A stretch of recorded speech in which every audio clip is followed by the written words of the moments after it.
Indonesia, negeri sejuta kecerlangan, menyimpan 1000 keelokan dalam setiap nusa dan senyuman.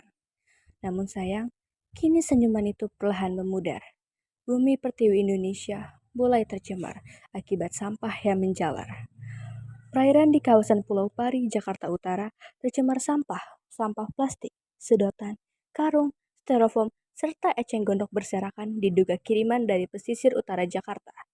Salah seorang nelayan Pulau Pari, Edi Mulyono, menuturkan sampah-sampah itu membentang hingga sepanjang sekitar 20 km di perairan Pulau Pari. Edi pertama kali menyumpai sampah-sampah itu pada Sabtu, tanggal 24 Juli pukul 9 saat mencari ikan. Menurut penuturan Edi, jenis sampah yang mengapung ada banyak. Edi menyebut fenomena sampah kiriman di kawasan perairan Pulau Pari telah terjadi berulang kali. Sepanjang 2021 ini, Pulau Pari telah tercemar sampah kiriman hingga 4 kali. Edi mendesak pemerintah dan masyarakat DKI Jakarta agar menjaga ekosistem laut. Ia meminta agar warga Jakarta tidak membuang sampah mereka ke sungai, sebab sampah tersebut akan hanyut hingga ke pesisir dan mencemari lautan. Banyak hasil studi menemukan lautan kita penuh dengan sampah styrofoam dan sedotan, bahkan menyebut bahwa pesisir Jakarta sudah terpapar mikroplastik. Jika dilihat dari dampak yang pasti terjadi dalam masyarakat, jika penanggulangan sampah tidak ditangani dengan baik, akan berimbas pada penurunnya kualitas kehidupan, keindahan lingkungan. Potensi terjadi banjir akan lebih besar karena tidak menutup kemungkinan sampah area tersebut akan menghalangi arus air, sehingga bencana alam seperti banjir dan menurunnya kualitas kesehatan warga masyarakat yang tinggal di area polusi sampah. Kita sebagai generasi bangsa harus bisa mengambil langkah bijak dalam menangani kondisi ini. Bagaimana caranya? Yuk simak videonya lebih lanjut. Contoh kegiatan REOS. 1. Komponen perangkat lunak. 2. Desain arsitektur. 3. Spesifikasi dan dokumentasi. 4. Proses pengembangan. 5. Aset proyek. Banyaknya sampah disebabkan oleh tingginya konsumsi masyarakat dan banyaknya produk yang menggunakan kemasan sekali pakai. Pembuangan sampah sembarangan ke kawasan terbuka akan mengakibatkan pencemaran tanah yang juga bisa berdampak kepada tercemarnya saluran air tanah.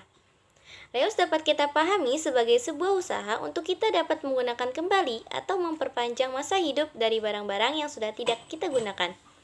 Prinsip utama dari reus adalah bagaimana kita mengusahakan pemanfaatan sampah agar bisa memiliki umur kegunaan lebih lama ataupun mencari alternatif lain dari penggunaan sampah tersebut.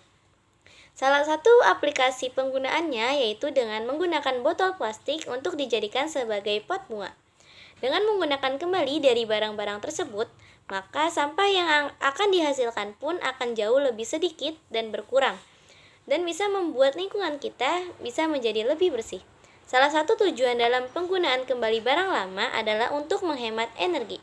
Hal ini karena sebagian besar dari energi yang kita pakai dalam proses penambangan, pemurnian, dan manufaktur berasal dari pembakaran bahan bakar fosil. Pembakaran bahan bakar fosil tersebut akan menimbulkan emisi karbon yang besar dan berdampak secara langsung terhadap pemanasan global yang sering terjadi. Hal ini juga berhubungan dengan perubahan iklim yang dapat merugikan kehidupan setiap makhluk di bumi. Dengan demikian, ketika kamu melakukan reus, maka kamu bisa membantu untuk mengurangi penggunaan energi dan mengurangi emisi karbon yang terlepas. Contoh reduce adalah memilih produk yang awet dan tahan lama, menghindari barang sekali pakai, menggunakan produk yang dapat diisi ulang atau refill, dan mengurangi penggunaan kantong plastik. Ya, betul sekali. Seperti penjelasan sebelumnya, jadi reduce ini adalah kegiatan mengurangi segala sesuatu yang mengakibatkan sampah. Mengutip dari United States Environmental Protection Agency atau Badan Perlindungan Lingkungan Amerika Serikat, cara terbaik untuk melakukan reduce adalah tidak membuat sampah. Membuat produk baru menimbulkan efek rumah kaca yang berkontribusi pada perubahan iklim dan membutuhkan banyak energi. Dan bahan mentah yang diekstraksi dari bumi dan produknya dikirim untuk dijual. Sebagai hasilnya, reduce dan reuse merupakan langkah efektif untuk melindungi sumber daya alam, menjaga lingkungan, dan menghemat uang. Sementara itu, menurut Missouri Department of Natural Resources atau Departemen Sumber Daya Alam Missouri, menyebut salah satu cara melakukan reduce adalah dengan mengingat produsen mengontrol bahan apa saja yang akan digunakan dan mengemas produk. Sedangkan kamu yang memutuskan barang apa yang akan dibeli dan berapa banyak yang dibutuhkan. Dengan ini, kamu bisa meminimalisir pemborosan sebelum melakukan pembelian suatu produk. Ini dia tips untuk melakukan reduce. Pertama, mulai berpikir untuk go green sebelum berbelanja. Yang kedua, membeli barang bekas. Dengan membeli dan menggunakan barang bekas, kita turut mengurangi emisi yang dihasilkan dari produksi bahan baru dan mengurangi pembuangan ke tempat sampah. Dan yang ketiga, membeli produk dengan label daur ulang. Cek label untuk melihat apakah produk maupun kemasan tersebut terbuat dari material yang bisa didaur ulang. Ketahui sebelum kamu membuangnya. Kumpulkan sampah daur ulang di rumah dan setorkanlah ke bank sampah. Apakah kalian tahu apa itu recycle?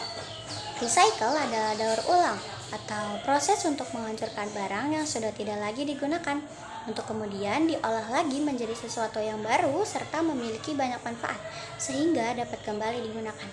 Nah, contoh kegiatan recycle yang biasa dilakukan sehari-hari yaitu yang pertama ada membuat kolase dari serpihan plastik, serpihan majalah, biji-bijian yang sudah tidak lagi bisa dimasak, dedaunan kering, dan lain sebagainya.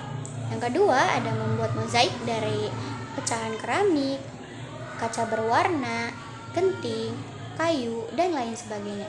Yang ketiga ada membuat kompos dari sampah organik rumah tangga, yaitu sisa-sisa makanan, buah-buahan, dan sayur-sayuran. Merajuk dari data BOS, setiap warga negara Indonesia menghasilkan 9 kg sampah plastik sekali pakai. Hal itu menjadikan Indonesia sebagai salah satu negara dengan buangan sampah plastik sekali pakai per kapita terbesar ke-6 di Asia Tenggara di tahun 2019.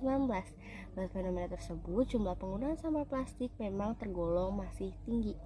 Khususnya di negara Indonesia, salah satu upaya yang dapat kita lakukan untuk menyelesaikan masalah tersebut adalah recycle. Recycle adalah istilah atau kata yang menggambarkan mengenai upaya manusia untuk mengolah limbah yang dihasilkannya. Dalam Kamus Besar Bahasa Indonesia (KBBI), kata daur ulang memiliki arti suatu kegiatan atau pemrosesan kembali bahan yang pernah digunakan. Berdasarkan penjelasan tersebut, maka dapat mengartikan bahwa recycle merupakan kegiatan untuk mendaur ulang kembali barang bekas seperti kertas, plastik, dan lain sebagainya. Semakin kita sering melakukan kegiatan recycle terhadap limbah yang dihasilkan oleh manusia, maka jumlah limbah sampah yang terus menumpuk di sekitar kita dapat berkurang sedikit demi sedikit. Replace adalah tindakan untuk menempatkan atau meletakkan sesuatu di posisinya semula atau mengembalikan. Secara singkat bisa disimpulkan, replace adalah mengganti sesuatu dengan sesuatu yang lain. Misalnya, karena rusak sehingga perlu diganti yang baru. Contoh penerapan replace adalah mengganti botol minum sekali pakai menjadi botol minum yang dapat dipakai berulang kali. Untuk penjelasan lebih lanjut akan dijelaskan oleh Mujaki. Replace atau mengganti merupakan kegiatan yang berupa penggunaan barang ramah lingkungan sebagai pengganti dari barang yang berpotensi mencemari lingkungan.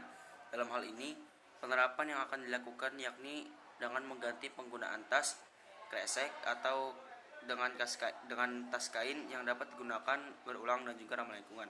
Jadi kesimpulannya ada banyak cara yang bisa kita gunakan untuk bisa menciptakan lingkungan yang sehat dan bersih. Selain menggunakan prinsip 4R, reduce, reuse, recycle, dan replace, kita bisa menciptakan lingkungan sehat dari sampah-sampah, yaitu dengan cara tidak membuang sampah di sungai ataupun saluran air karena bisa menimbulkan banjir atau musibah lainnya. Yang selanjutnya yaitu membuat tempat sampah yang memisahkan antara sampah organik dan sampah anorganik. Berikutnya yaitu mengolah sampah organik yang bisa terurai menjadi sesuatu yang bermanfaat seperti pupuk. Yang berikutnya yaitu menjaga kebersihan udara, tanah dengan tidak membakar sampah. Yang terakhir yaitu melakukan kerja bakti membersihkan lingkungan secara berkala. Saya mewakili anggota kelompok lainnya mengucapkan terima kasih kepada kalian yang sudah menonton video pembelajaran dari kelompok kami. Semoga kalian bisa mengambil kesimpulan yang baik dan bisa menerapkannya di kehidupan kalian. Semoga bermanfaat. Terima kasih. Wassalamualaikum warahmatullahi wabarakatuh. Audio Jungle.